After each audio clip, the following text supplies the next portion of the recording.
Olá, tudo bem? Eu sou o pastor Rômulo Monteiro e é um prazer estar aqui com vocês para a gente fazer uma reflexão a respeito da família, não é? Como a família tem vivido.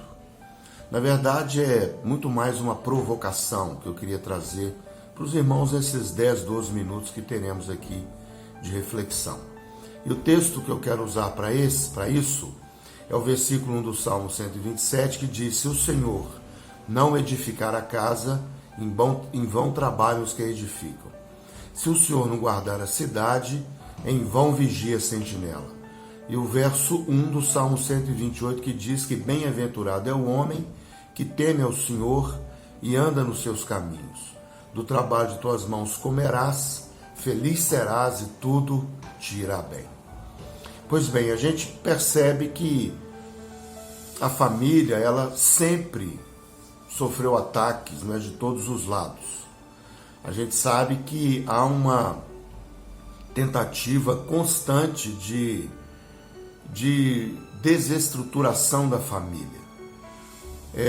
Há uma filósofa brasileira chamada Marilena Chauí, muitos devem conhecê-la, muito respeitada nos círculos de filosofia. Ela faz um ataque mordaz à classe média em uma de suas palestras, onde ela afirma que a classe média precisa acabar. E eu entendo que essa sua afirmação tem como fundamento a ideia de que o que sustenta a classe média é a família com os seus valores, que para ela são valores retrógrados, já superados. E junto a isso, a gente tem uma situação no Brasil hoje, e também não só no Brasil, mas no mundo, essa situação de pandemia, onde a gente precisa ficar mais juntos, evitar ambientes que tenham um maior número de pessoas, temos ficado mais em casa, essa é a realidade de todas as pessoas. E também temos vivido no Brasil, junto a essa pandemia, e na minha opinião, como alguns estão aproveitando dela, uma situação econômica muito estranha, muito peculiar para o mundo inteiro. A economia do mundo inteiro está entrando em colapso, mas é preciso fazermos, portanto, reflexões. Calvino, comentando esses salmos, ele vai dizer que há nesses salmos uma estrutura social, política e familiar. E é interessante que Calvino diz que essa estrutura é uma estrutura que Deus quer sustentar. Ou seja, do ponto de vista de João Calvino, essa estrutura é uma estrutura que Deus quer que seja vivida e experimentada, a partir da forma como Deus estabeleceu as coisas. E qual é essa estrutura? A estrutura, a gente vê nesses dois salmos a realidade de pessoas vivendo em famílias. Os salmos falam de pessoas que constroem, pessoas que vigiam, fala de pessoas que trabalham, pessoas que ficam dentro de casa.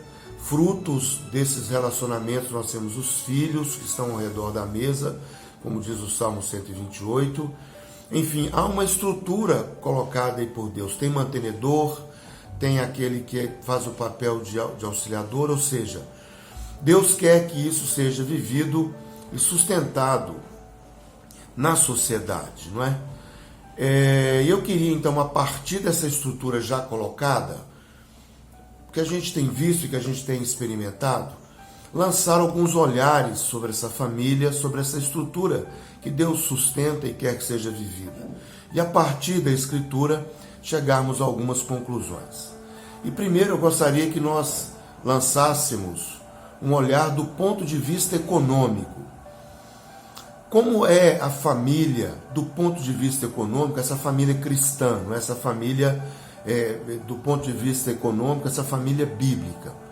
Eu entendo que, irmãos, do ponto de vista econômico, a família é muito mais calvinista do que marxista. Você pode assustar com essa colocação, de fato é uma provocação.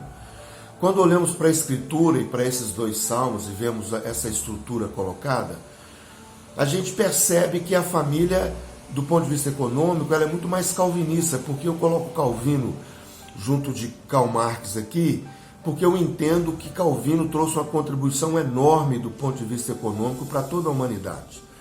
Max Weber, no seu livro A Ética Protestante, o Espírito do Capitalismo, ele faz uma análise desse espírito capitalista que está introjetado na ética protestante, mas ele faz isso a partir de João Calvino. E foi uma obra extraordinária, não é? Do ponto de vista sociológico. Portanto, Calvino, haja visto Genebra hoje, não é? Genebra estruturada por João Calvino, ele deixa para nós um legado econômico extraordinário. E esse legado, olhando para as Escrituras, porque é de lá que Calvino traz a sua reflexão econômica, é uma reflexão onde somos motivados ao trabalho, a obter lucros honestos. A Bíblia ensina que aquele que não trabalha, ele não deve comer.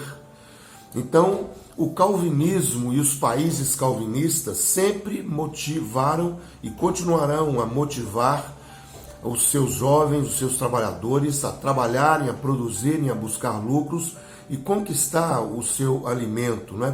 Porque feliz é o homem que do trabalho de tuas mãos come, diz o salmista. Então, do ponto de vista econômico, a família é muito mais calvinista do que marxista. Mas eu queria lançar um segundo olhar, e um olhar sobre a família do ponto de vista agora filosófico, não é? Como é a família cristã do ponto de vista filosófico? Do ponto de vista filosófico, irmãos, a família cristã é uma família teísta, ela não é nihilista. E o que significa isso? A família é teísta, a família cristã, porque olhando para o Salmo, vendo essa estrutura, a gente percebe propósito em tudo isso. E quando a gente olha para a Escritura e somos revelados que Deus criou todas as coisas, somos revelados que há um enredo nessa história que Deus criou e que Deus estabeleceu, e esse enredo inclui também um propósito final, que é um juízo final. Ou seja, do ponto de vista filosófico, a família cristã é teísta porque ela crê na estrutura que Deus colocou. Há uma criação, há um enredo e há um propósito. Ou seja, a vida humana tem um sentido. O versículo 1 do Salmo 128 diz que feliz é o homem que teme ao Senhor e anda nos seus caminhos. Então há um caminho a percorrer. Há um propósito a viver. E o niilismo, ele nos traz exatamente o contrário. O niilista é aquele que não crê em propósito, aquele que não descansa o coração. Às vezes você pode se dizer assim, não, mas como cristão eu sou teísta. Mas pode ser que isso não seja uma convicção sua, porque nesses momentos de pandemia, de crise, de dificuldade, muitos cristãos têm demonstrado um grande desespero e uma ausência enorme de confiança em Deus. E às vezes até uma sensação de solidão. E se a gente passa por isso, porque no fundo não há uma convicção de que há propósitos na vida, não é? Então pense nisso. Do ponto de vista econômico, a família cristã é muito mais calvinista, ela não pode ser marxista. Do ponto de vista filosófico, a família é teísta, ela não pode ser niilista. Mas eu quero lançar um terceiro olhar, e o olhar do ponto de vista religioso. Não é? Do ponto de vista religioso, a família cristã, ela é fideísta, ela não é materialista. Não é? O que significa isso? A família cristã, e olhando para o Salmo 127, verso 1, que diz que se o Senhor não edificar a casa, em vão trabalhos que edificam, se o Senhor não guardar a cidade, em vão vigia a sentinela, a gente percebe que a família cristã é chamada a viver no âmbito da fé. Por mais que haja esforço humano, se não houver uma ação de Deus, nada acontece e prevalece. Ou seja, o fundamento da família cristã é a fé. E a fé é aquilo que está por trás das cortinas, não é? É aquilo que não se vê. Então, o desafio da família cristã e de passar isso para os seus filhos, não é, para aqueles do nosso convívio, é que a família cristã ela é fideísta. Ela não pode ser materialista. O nosso fundamento de vida, irmãos, não é a matéria, não é aquilo que chega aos nossos olhos. A gente sabe que aquilo que está por trás das cortinas é muito mais sólido do que aquilo que se apresenta a nós. Mas a gente pode lançar um quarto olhar sobre a família, e eu quero compartilhar com vocês que um quarto olhar do ponto de vista teológico. A gente lançou um olhar do ponto de vista econômico. A família é muito mais calvinista, ela não pode ser marxista. Do ponto de vista filosófico, a família é teísta, ela não pode ser nihilista. Do ponto de vista religioso, a família é fideísta, ela não é materialista. Agora, do ponto de vista teológico, a família é muito mais agostiniana, ela não pode ser pelagiana. O que eu quero dizer com isso? Porque olhando para os Salmos, a gente percebe a soberania de Deus por trás de tudo isso.